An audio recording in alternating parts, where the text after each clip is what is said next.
สวัสดีค่ะสวัสดีครับอ่าอันนี้คืออะไรเอ่ยเอาค่ะอันนี้เป็นซังในค่ะเนาะไข่คู่ค่ะเฉลยให้ก็ได้ครับอันนี้เป็นต้นหมอกไหววันในค่ะเนาะกระเพราดีมากคู่ค่ะอันนี้คือต้นทานตะวันนะครับเดี๋ยวเราจะมาผัดนะครับผมไปก็มีเนี่ยง่ายๆนะครับพริกกับกระเทียมนะฮะเอาค่ะหมักพริกเดตั้งก็มีฮอค่ะก็กระทะนะครับตามด้วยน้ำมันครับเปิดไฟค่ะไฟกำค่ะเนาะรอแป๊บนะฮะเปิดไฟนะครับน้ำมันได้ที่ครับใส่ลงไปนะครับ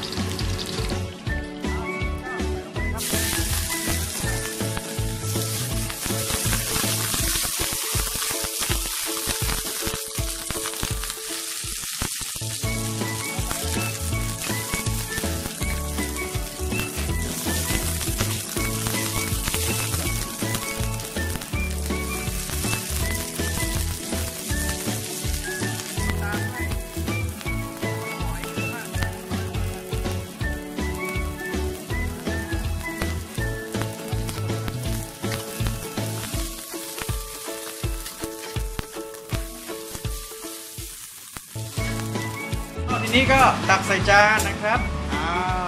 ะ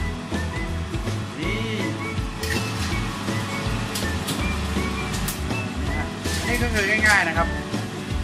เรียบร้อยนะครับนี่เป็นผัด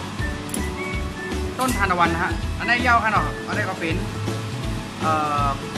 ต้นหมกไหววันหน่อยครับกินอะไรกันเนาะค่ะขอบคุณค่ะสวัสดีครับ